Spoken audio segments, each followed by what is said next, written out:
Hi everybody and welcome back. We are officially in autumn now. Sorry for the long break, but we have been busy and there's a lot to update you guys on as the season is winding down.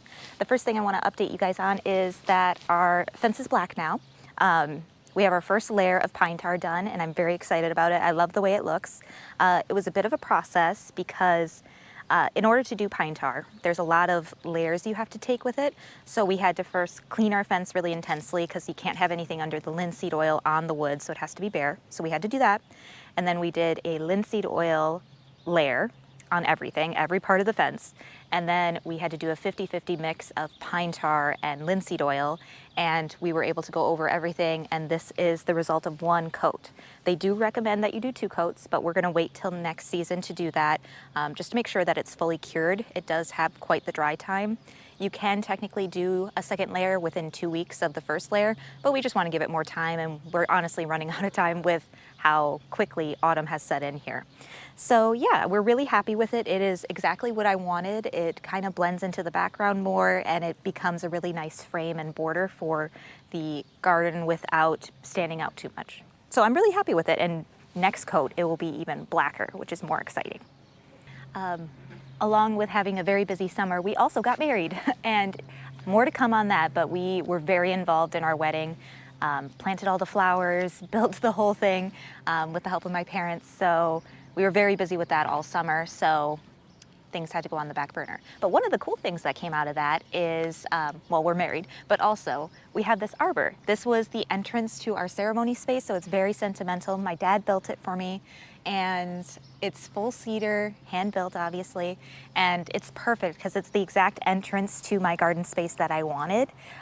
It also has beautiful trellis on the side so that I can continue growing my Eden climbers up the side of this. This is one growing season, by the way, for the Eden climber. We'll see how it fares in the winter, but pretty astounding. It's already 8 feet tall, so really happy with that. I have one planted on either side. This has a linseed oil layer on it, so you can see that it's got the darker color.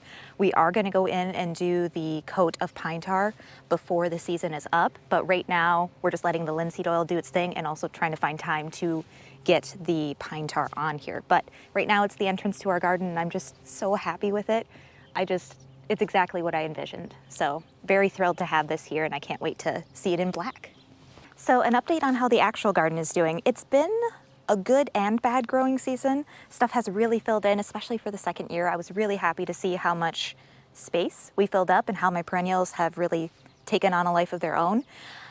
However, we did have quite a few struggles this year as well, and I'll get into those in a second. But the first thing I really want to highlight is this Scottish moss that I planted in front of both sides of the garden. I just love it. They're little pillows. They've taken to the soil so well. They haven't needed anything from me, and you can already see that they're starting to get bigger. I think I put them in as plugs like, I don't know, they were probably 5 inches wide, and now they're close to 8 or 10. So that's really exciting, and I'm very happy with those. There's other plants over there that I'll talk about that I'm happy with as well, but the first sadness I've got to talk about. These are my Salvia, and last year they were absolutely glorious. I cut them back, we had multiple blooms with them, absolutely beautiful.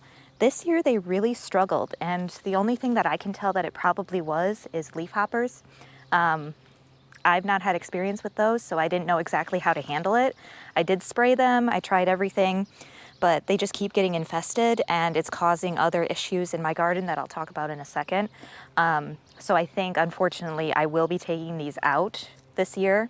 But the good news is, when I take something out that is this large, taking up this whole area, I get to do something else that's fun here. So I am sad to see them go, but I've already got ideas for what I want to do in this section instead. So that was the first loss in the garden, and they will be coming out shortly. So maybe I'll film a short on that so you can see what it's going to look like without all that. The other issue we'll talk more about, but the leafhoppers, I think, caused a lot more issues in the garden with some other flowers. So let's go take a look at those and I'll discuss what happened. probably the biggest loss and the thing that made me the saddest in the garden this year is my beautiful distant drums rose that I had saved up for, I was waiting for my garden space, looked at it for years. It unfortunately succumbed to rosette disease. So far we've had leafhoppers and we had rosette disease. The only cure for rosette disease is to pull the plant. You can't bring it back, you can't cut it back. The entire plant gets the disease.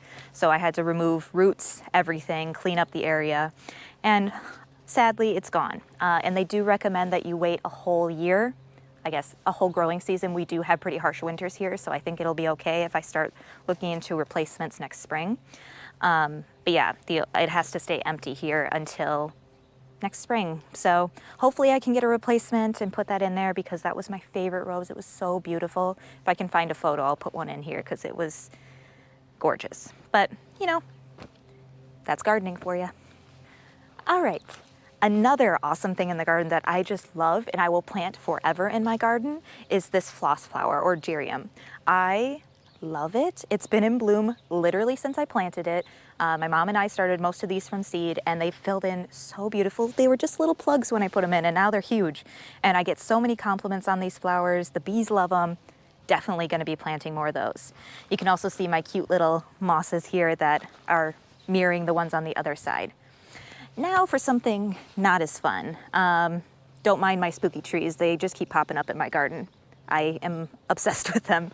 But where these spooky trees are is the other heartbreak of the garden this year. I had to fully clear out this space, losing, I would say, I don't quite remember if it was 4 or 5 perennials, and they were in their second year. So that was really heartbreaking. But we had an outbreak of Aster yellows, which I had never heard of. I just noticed that my plants were becoming kind of stunted and yellow, and my coneflowers that were here, because I had 2 pink coneflowers over here, were coming up green and odd looking. If I have a picture, I'll put it in. So I did some Googling, as we do, and I figured out that's more than likely what it was. And the only thing you can do with that, again, is to remove and discard. Can't put it into any compost. You can't try to cut it back. You just have to get rid of it. And I think that's from the leafhoppers, I'm guessing. That seems to be where these come from. So again, I'm hoping if I take the salvia out and then over here, I'm gonna replant something. I haven't decided what. Hopefully we can curb that for next year and I won't see as many plants have to get removed. But I had to remove some veronica, some coneflowers, all of those sorts of things, and that's sad. But now I have this huge space. Sorry tree. Now I have this huge space that I can fill in with other things that I'm really excited about because I feel like I really loved it, but it felt like I needed more color over here. So I'm gonna figure out what I can do over here to add more color and interest for season-long interest. But yeah, that's where we're at currently. All right, a couple of plants that are still looking beautiful. This one is kind of on its way out, but it has been looking beautiful for the past couple weeks and I've been really happy with it because, you know, it's always sad to see your garden start to go into its winter dormancy. But this is a heirloom rose, and I can't remember the name. I will put it on the screen. Can't think of what it's called right now, but it is so beautiful, a really good performer so far. This is its first year and it's doing really great. It's had flowers on and off all season. It smells amazing. It's kind of a rosy smell with a little mix of apple in it. Love it. It perfumes the garden as well. So that's been really beautiful to have. And it's been one of the healthier roses, especially with the slugs and the aphids. We've just had a time this season. So I'm really happy with this rose and I can't wait to see what it does next year. Another thing that I'm happy with, that I'm happy it's still here. These are stock flowers that we started from seed. Some of them are obviously done, but there are still some rainbow stock that is trying to keep alive. It smells beautiful. They are absolutely gorgeous little rainbows in the garden and they grow pretty tall when they're staked. I obviously did not stake these and I was a little too busy to remember to do that, but next year, because I'm going to gather seed from them, I'll remember to do that and put them in places. Another thing that we're excited about in the garden is actually a tale from heartbreak. These were arborvitaes that we planted last year. We had in this spot and they did not survive the winter. We had a crazy winter last year. So my replacement is this yew.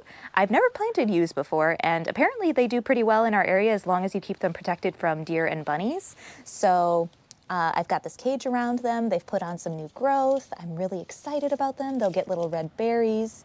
Yeah, and they're so soft. I've never had any experience with them, but I'm really hopeful. These are gonna be 4x4, which is perfect for this space, evergreen interest.